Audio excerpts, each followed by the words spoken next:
Too black, too strong. Too black, too strong. I won't deny it. I'm a straight rider. You don't wanna fuck with me. Any character approach me, I let the streets get the best of me. Infamy, my destiny. Getting paid for my vocal. Here is something you can't understand. I could just kill a man.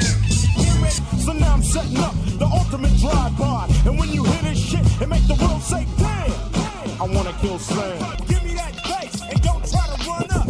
I hope he wear vest too, and his best blue. Going up against the Zulu. I got 99 problems, but a bitch ain't one. Hit me. Bitch, don't kill my vibe. Bitch, don't kill my vibe. Casino on the ass, spotted her more than once. Ass so fat that you can see it from the front. You fuck off my money, don't cop no fleas. Cause I'm the wrong nigga to fuck with. I'm the boss of all boss. I'm the boss of all boss. I'm the boss of all boss. I'm the boss of all boss. Good everybody, this is your boy Daniel Ty D-Ty90, also known as the Student Hip Hop, here today with the Falsetto Hip Hop Show. And we're not even going to play around. I'm going to give y'all some of the real shit real quick, and then we can start getting to this little ticky-tack shit that I see going on. And it's kind of pointless, but I get it.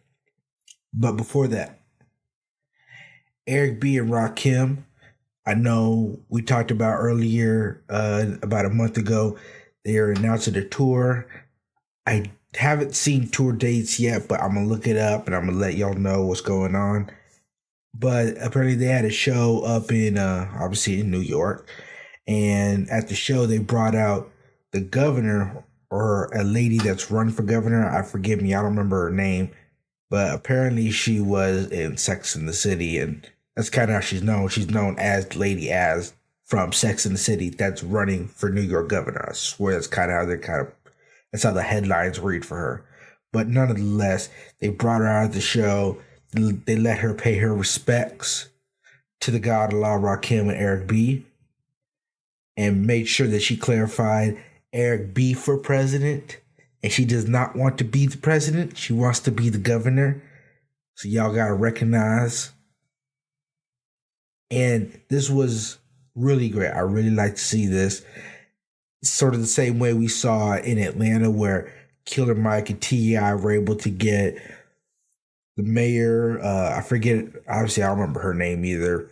Forgive me, I'm in Phoenix. But we're able to get an African-American lady elected, or the first African-American mayor in Atlanta, Georgia, elected. So hopefully this could kind of be the same thing. She's not black, but I know New York has got a lot of problems, especially with the police. Particularly, well, they do the whole stop and frisk in New York.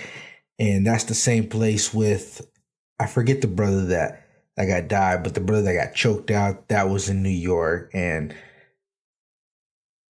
Khalif Browder, a lot of terrible shit going on in New York. So whoever we can get to represent us to be in place is great. Now, I kind of want to dig into this a little bit, because what you're seeing here is the power and the influence of hip hop. Because ultimately, whoever the fuck this lady is that's running for governor, we'll give her a name, we'll say Puppet. So the puppet that's running for governor, this could be any puppet. That show had thousands of people there. And assuming that at least 6 to 70% of those people live in New York and can vote for her, those are probably going to be guaranteed votes, because a lot of times you don't necessarily know the person, and if you know, you don't know them that well. Even here in Arizona, the guy that's running the guy that is currently governor is shitty, and we're worried on getting new governor soon. It's just a matter of the right guy is looking to run. But the sooner that we can get these puppets into place for us is the only way we're going to see change for us on the level of the government. Because the fact of the matter is, Nothing has been done for black people by the government. In terms of laws, nothing's been done for us. What they say is done for us is done for minority groups, which ultimately doesn't really end up benefiting us. So this really small gesture, I swear, this seems like the smallest gesture, pulling out a governor at a show. This is probably the minimum you can do. This is the minimum work. With Atlanta, with Killer Mike and stuff, they actually were campaigning for that bitch. Excuse me, bitch. She's not a bitch. But they were actually campaigning for her, where they went and talked to people and did multiple. They didn't even do that for her. They had the show scheduled and everything, and they just brought her out. So imagine if we put more into this, what we can get out. And I really, really, really, really, really hope that we get to see more puppets in some of these chairs. And if you continue to follow me through my journey, I guarantee you're gonna see more. You're gonna see me. You're gonna see my interaction with some of the puppets, and hopefully we can see what we can get worked out, get in place. But that's all I'm gonna say on that. Just kind of let that sit in the back of your mind, and the more you see it, the more I want to encourage it. And if anybody is a young artist or a young producer out there, I hope you take these words of the wise, and put them into fruition. Now on to the petty shit. When I say petty, I think this is pretty goddamn petty. I don't really understand the purpose of this. So I don't know how it erupted, but there's a feud. A feud is kind of even a strong word. There's just a series of social media tweets going back and forth between T.I. and Gucci Mane. Because Gucci Mane said he invented trap music. And T.I. came with a very good point. And he posted today, Trap Music 2003. Because his second album that he ever put out was called Trap Music. Now, if you listen to it, it doesn't really sound like any of the trap music that is currently out. If you listen to the trap music that is currently out, that all sounds like Gucci Mane shit. And quite frankly, I'm looking forward to not hearing trap music so often. I swear, every time I check for new albums, and I know it's not the only music out, but every time I check for new albums that are coming out in the hip-hop genre, I swear at least 2 to 3 every single week by major artists. Trap beats, trap beats, trap beats, trap beats. And I get it. All the hottest producers right now, that's their style. Whether it's Metro Boomin, whether it's Tay Keith, that's what they've excelled at. That's kind of what they made a name at. And I think that these are good producers.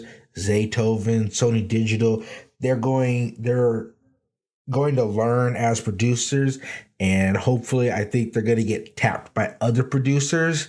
I really like to see them collaborate with a guy, say like Manny Fresh. Manny Fresh's music is timeless. Manny Fresh made Back That Ass Up. That song, if that song were to come out today, it would be just as big of a hit today as it was 20 years ago. I don't know if it's 20 years ago, but I think it's close to 20 years ago. And if it plays right now, even though it came out then, even though if it plays right now, everybody loves that song. Everybody's shaking that ass to that song.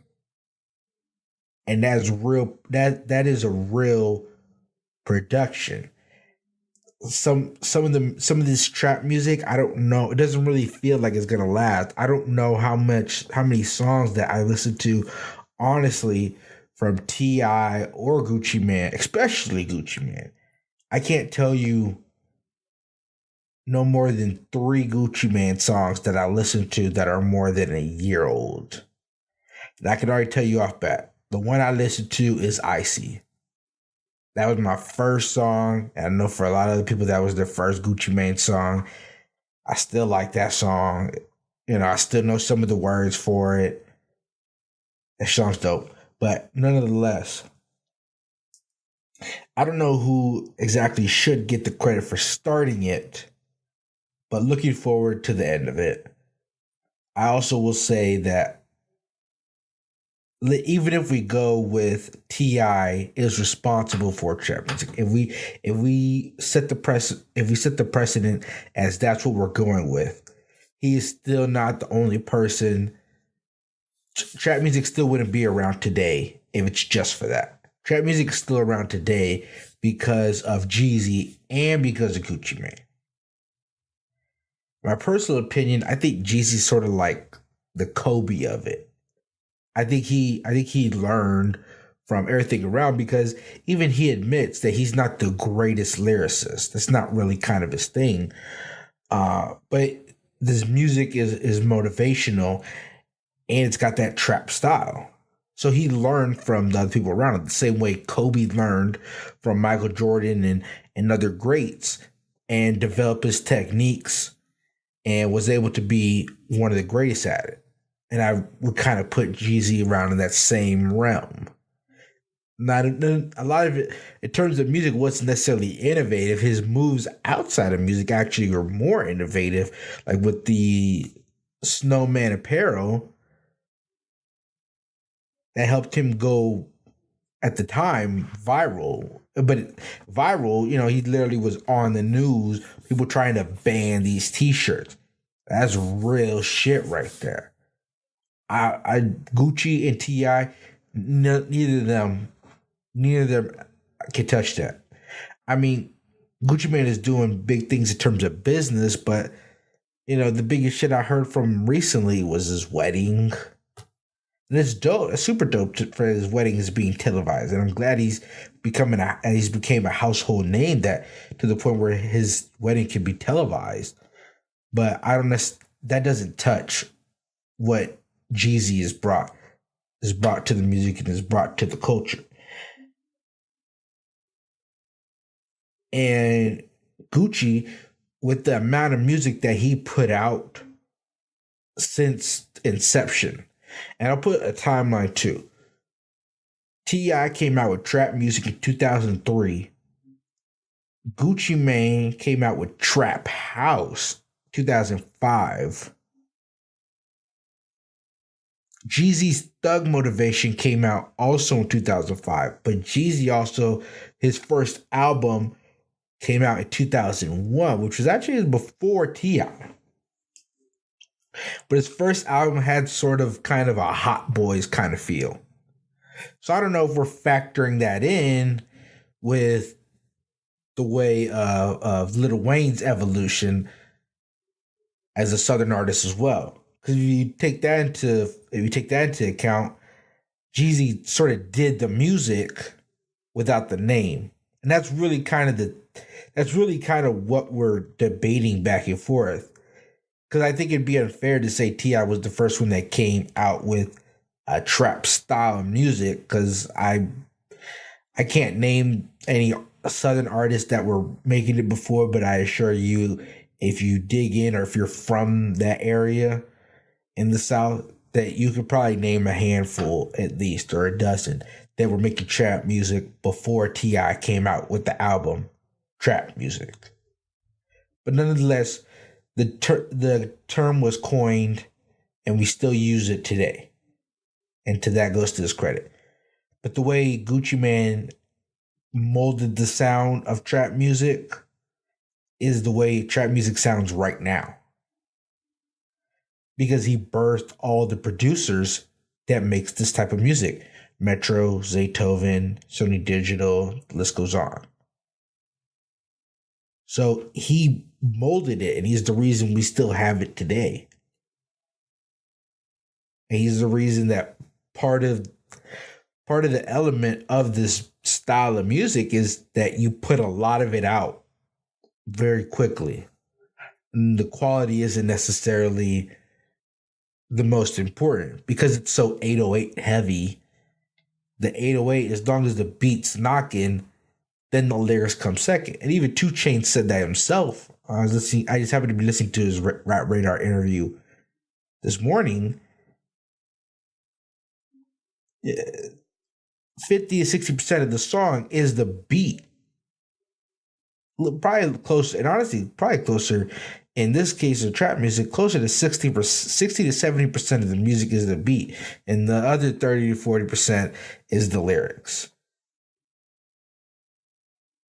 Which is why some of the music tends to kind of sound, I don't want to be rude to say remedial, but these guys don't sound remedial, but some of the artists that make this kind of music sound remedial.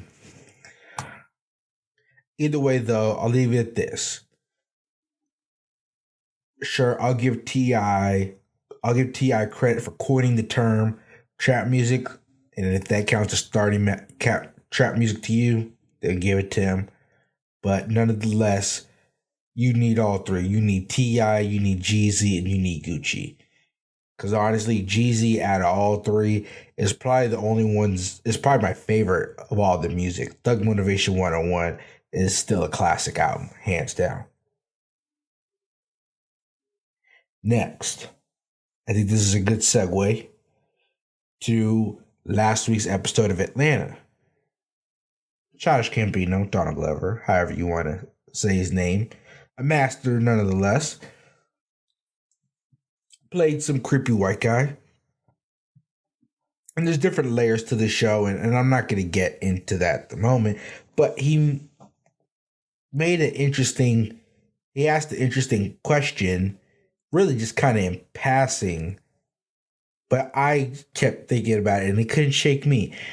And he said, rap music.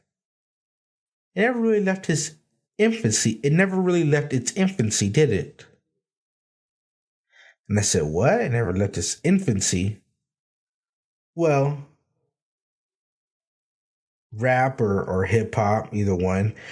Let's say specifically hip hop, because there were some forms of rapping, very loosely, but there was forms of rapping before where that's kind of where some of the early artists took it from. But nonetheless, we say hip hop, late 70s, and to this point, so that's going on almost 40 years. So about 40 years. And as a music genre, 40 years obviously for a person isn't, you're getting towards middle age, you're kind of middle age.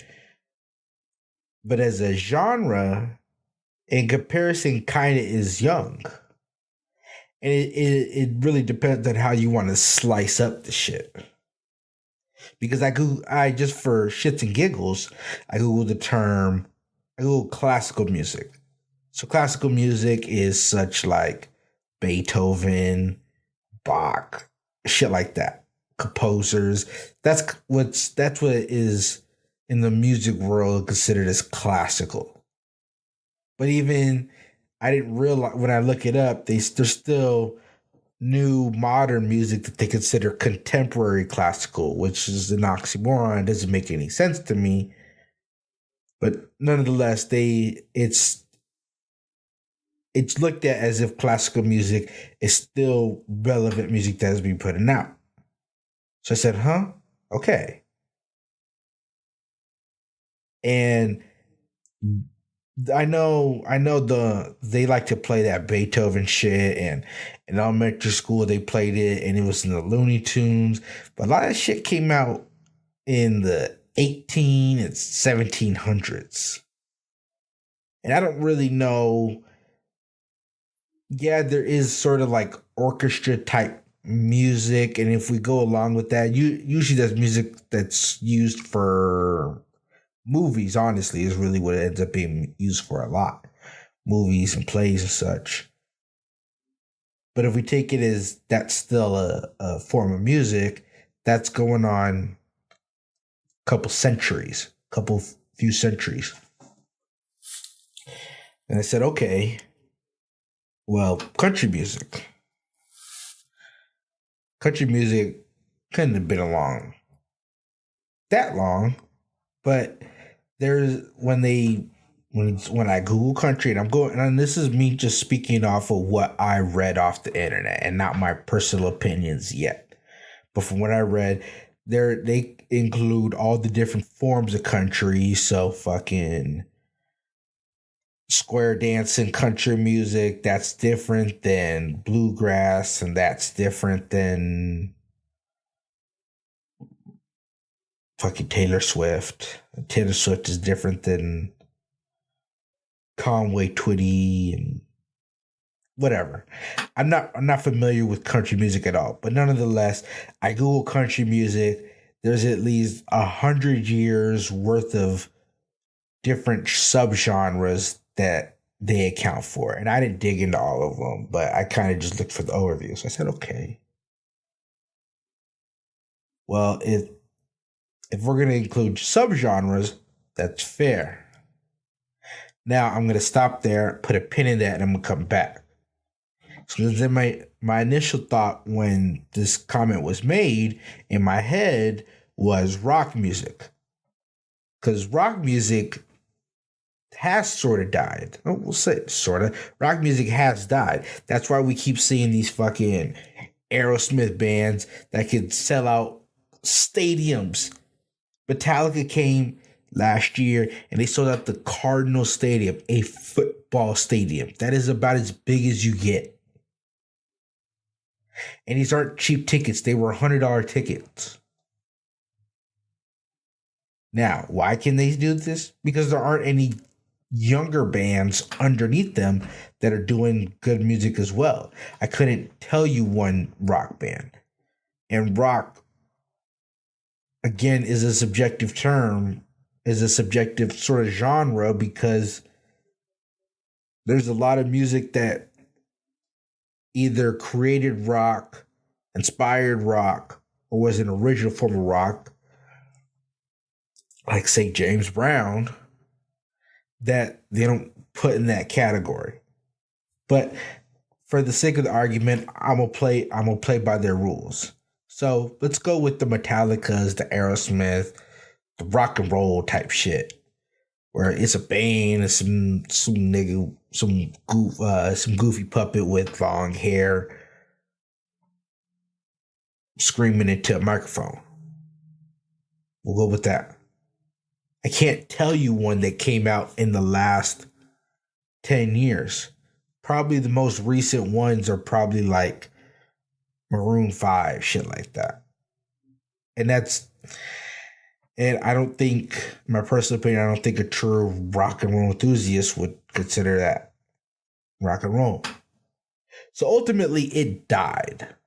I think it's kind of fair for everybody to say. Nothing else really came out and it's died. So why did it die? Well, it died because it didn't ever change. It stayed the same. So we kind of got the best that there ever was. And then that was it.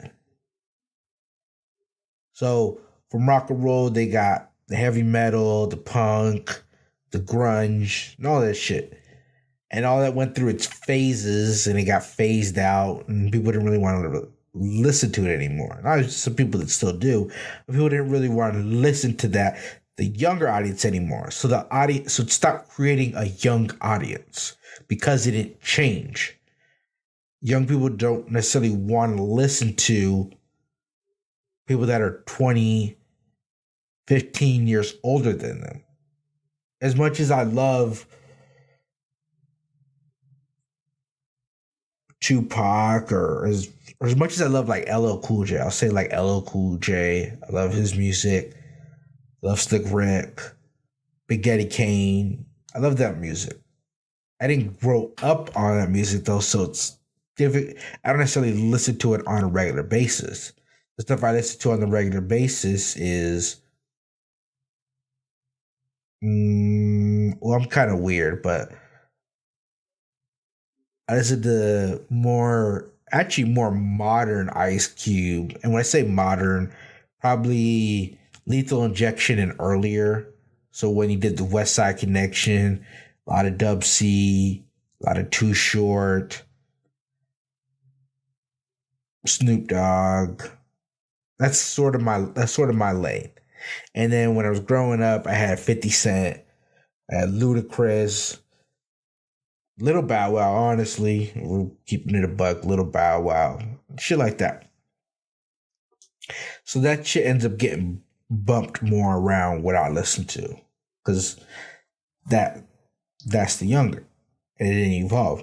Well, hip hop, it actually has done both. Not only does it have multiple different subgenres, but it created a multitude of subgenres so much faster than these other genres of music. When I look up country music and classical music, it took around 10 to 15 years for it to create 2 to 3 subgenres. Over the course of 5 years, hip hop will create 2 to 3 subgenres. Whether you got this sort of kind of weirdo rap with Tyler the Creator, you got sort of a swag rap with 2 Chainz, you got mumble rap with Lil Uzi Vert, Lil Yachty, and that's just more recent. In the 90s, there were so many different artists, between Wu-Tang Clan, EPMD, Snoop, Ice Cube,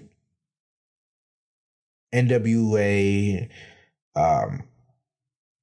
forgive me, I'm blanking out. Pac, Big, Jay-Z, Nas, Tribe. All those guys, they all sounded different. Tribe Called Quest had more of a jazz feel. Public Enemy had more funk mixed with rock. And then Ice Cube's personal stuff had a similar funk with rock, but then went even funkier with the West Coast 808. And then you got Too Short. So over the course of a couple years, probably at least every year minimum, you had a different type of subgenre that isn't recognized, but as a hip hop enthusiast or a student of hip hop, you recognize these different subgenres of hip hop. Although Tribe Called Quest has got that more jazzy feel, so then Nas's Illmatic had a similar feel, but then when Nas did It Was Written, it was different. And then we did The Firm, it had more of West Coast because it had a Dr. Dre, but still kept the East Coast feel. And then I started to think, okay, well, if you create one subgenre a year for 10 years, you basically did a cycle of every other genre. What it took country music to do, hip hop was able to do over maybe 2 years. What they could do in 10. Which is why country music, although it's maintaining, but part of the reason it's maintaining is because it's gotten life from hip hop. It's gotten an ejection with people like Nelly going and doing that country grammar shit with them. It got an injection with Taylor Swift and Kanye West giving her a promo. She got so... And this kind of goes unsaid, but Taylor Swift would not be as global as she is right now without Kanye doing the shit he did. That was a motherfucking stimulus package for Taylor Swift. Yes, she was popular. Yes, she had a hit song. Yes, she had a hit album at that time. But that shit would have plateaued super quick. Taylor Swift ended up turning into a household name because of that. Because Kanye West was already a household name. Taylor Swift wasn't a household name at that time. But she has been ever since. Because that moment was so memorable. And because Kanye West is such an influential icon within hip hop, she's cemented. She just got cemented in the stimulus package. And then, even if you want to go a different route, you want to say The Voice. I forget the guy in The Voice. I think it's Blake Shelton.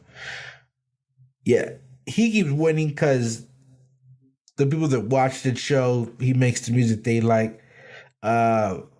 But motherfucking CeeLo Green got that show on and popping when he was on the first season. And the only reason he couldn't come back is because he had that rape charge that we won't talk about. But he's the one that got that shit popping. And then that helped Blake Shelton's career and got his shit popping again. So country music is thriving off our crumbs right now. I'll say it again. Country music is thriving off the crumbs of hip hop right now. That is the only reason for the little bump it's seen. That's it. And to be perfectly honest, I think at some point in time they're probably going to get another insurgence. I think there is going to be more people that are going to try and do that switch. Motherfuckers are going to try and do Country Thunder. And I hope not, honestly. I hope not. Don't go over there. Don't let that shit die out. Please. I'm so sick of hearing fucking country music. But that's a rant for another day. But to answer the initial question, is hip hop in its infancy? No, it's not. Right now, and I've said it before, we're seeing the purge of mumble rap, and we're seeing lyricism come back. And lyricism was probably, I'd say, at its peak I'd probably say it peaked in the mid-90s. I'll say Big. Nas, Big, J. I think that's where it peaked. Because then after that, then we got DMX, we got Ja Rule, and after that, if you notice, the lyricists that have remained true in hip hop throughout that time, so like your J. Cole, your Kendricks, your Big Sean, all of them were birthed from legendary hip hop artists. So J. Cole was birthed from Jay-Z, Kendrick was birthed from Dr. Dre. Let's say Big Sean was birthed from Kanye. And then all these little in-betweens, they weren't birthed. They didn't get the stamp. They may have got the stamp at some point. Gucci Mane ended up getting the stamp at some point. Drake ended up getting the stamp at some point. But actually, let me take back Drake. Drake also was brought in by Lil Wayne. It's just, forgive me, different era, different time. Same era as J. Cole and Kendrick, but Lil Wayne's era is kind of a little bit earlier because it's 2000s is where it really is on and popping. But no, it's not in its infancy. Hip hop is 40-year-old man, nigga, but hip hop is LeBron James. 15 years, 82 games, no injuries. That's what the fuck hip hop is. LeBron James. I like that shit. LeBron James. Hip hop is the LeBron James of music. Everybody else is copycats. Everybody else can say they may do this. Nah, that ain't gonna happen. Because at the end of the day, the billionaire artists are hip hop artists or producers. Jay-Z, Dre, Diddy. All right, it's time for our next segment. The next segment, hater or opinion. Y'all let me know in the comments and tweet me. You let me know, am I hating or is this just my opinion? Now, my initial, and I'm going to explain myself. This came into my mind because of Nicki Minaj posting on Instagram that she's got new music coming this Thursday. 2 days, less than 48 hours.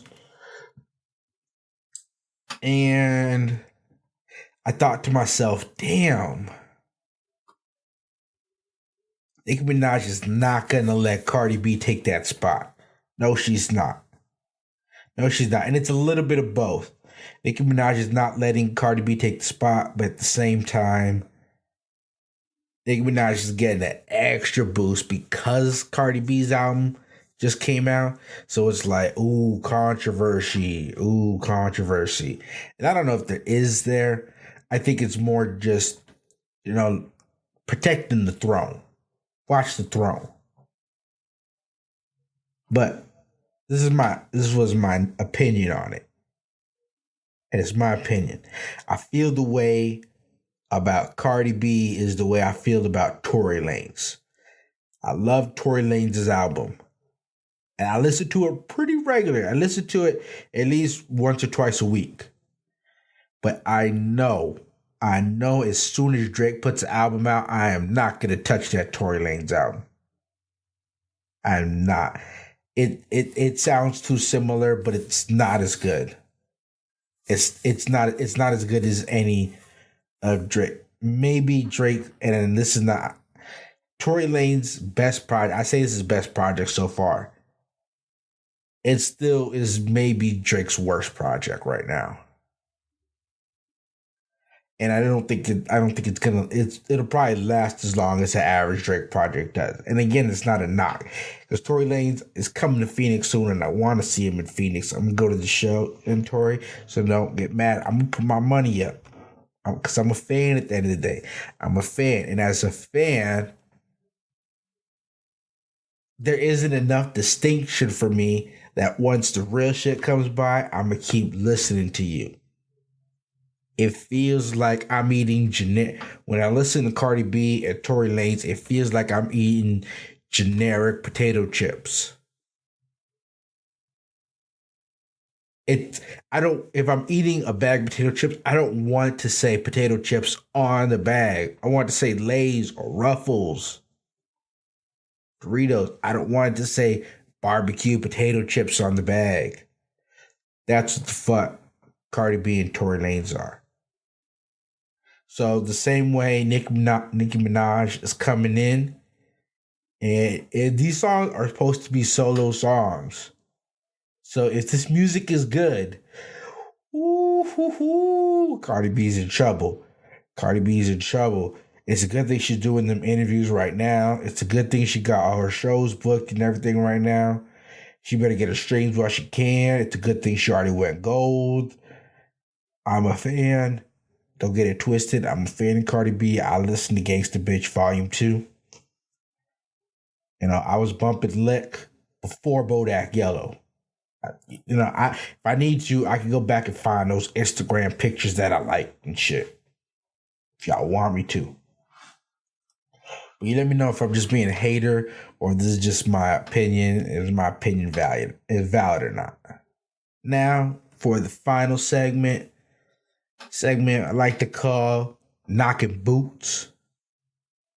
And I was gonna start off with this topic, but I wanted to let it sit and marinate for a little bit because it's odd, but it's good.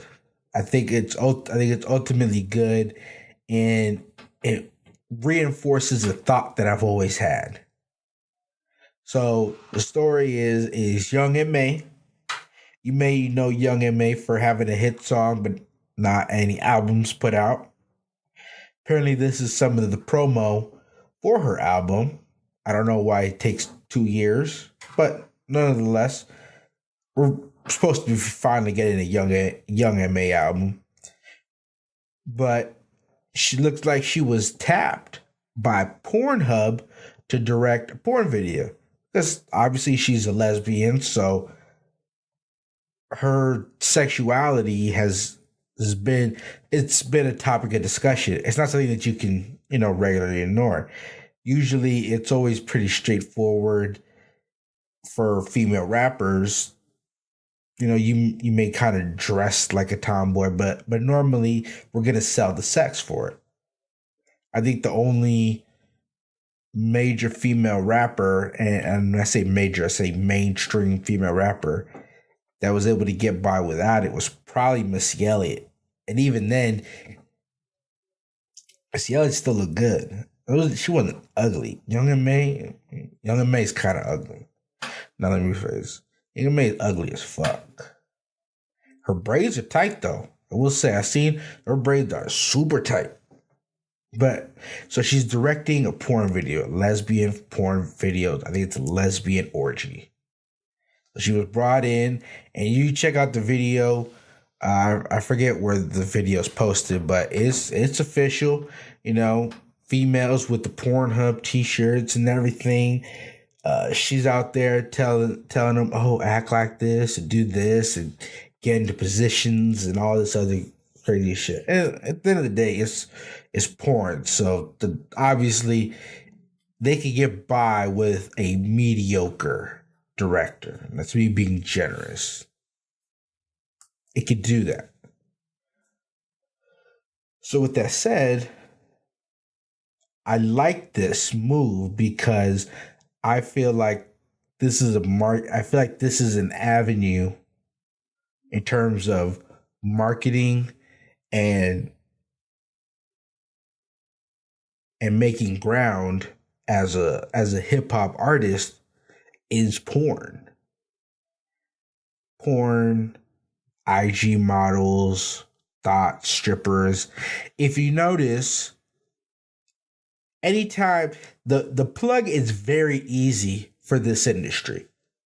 When I say the plug, Kim Kardashian is still here, a millionaire, a household name off of some mediocre sex with Ray J. Lisa Ann also cemented herself when she got in Eminem's music video. Also, there's a multitude. Cardi B is achieving some of, not, I won't say some of, is achieving accolades we haven't seen for artists very quickly. And she was a stripper before. And the trend I also noticed and particularly on social media, is any strippers that get their name regularly mentioned by artists or are seen with pictures with different rappers and such or producers, they also are cemented in the fabric of hip hop, i.e. Amber Rose. Amber Rose gets so much goddamn popularity from Kanye West and a baby with Wiz Khalifa that she raised the profile of 21 Savage. 21 Savage is on motherfucking Ellen. I don't understand, nigga. I don't understand a nigga named 21 Savage with the hair he has, with a tattoo of a dagger in the middle of his forehead on Ellen. I'm not mad at it. I'm not hating it. I'm glad he's able to do that. But that shit is fucking crazy. And not crazy. It's interesting. It's a route to go. And I always feel a little some type of way because I see Ellen hardcore is grabbing on to anything hip hop right now for a buzz. Anything on social media, anybody that gets popping on social media, has a rap song playing in the background or mentions the rapper's name, she is on that shit like a fucking dyke on some pussy. But my point is, or I'll even throw in one more example. Drake and Rick Ross, who also Drake regularly mentions strippers, and his strippers fucking have why do strippers have their jerseys retired in strip clubs? You want to know why? Because they fucked Drake. And one of them, and the ones, there was a couple too that fucked Rick Ross, they also got jerseys retired. And, you know, these bitches end up getting passed around and shit, but they're regularly in it. Fucking Karushi also is a regular name in hip hop. And it's not for doing anything other than either being near rappers or just having sex with rappers. That's about it. That's about it. So you can't tell me that hip hop being involved in porn, that shit's not gonna pop. That shit will pop. I don't know the best way to integrate some of the marketing of music and shit into that. But there's a lot of different ways you can do it. And I'm not gonna give away no secrets on here. But just ponder that. Just think about that. My personal opinion, that's a great way to go. I don't know when we'll see it. It's difficult because of how taboo it is to talk about. Typically when you have mainstream success, you always have to avoid taboo topics. Even though this is like the most visited website in the world. So people are there, people just aren't talking about it. But that's all I have for y'all today. This is Daniel Ty, D-Ty90, also known as the Student Hip Hop, here today with the Falsetto Hip Hop Show. Thank you for tuning in. Have a good night.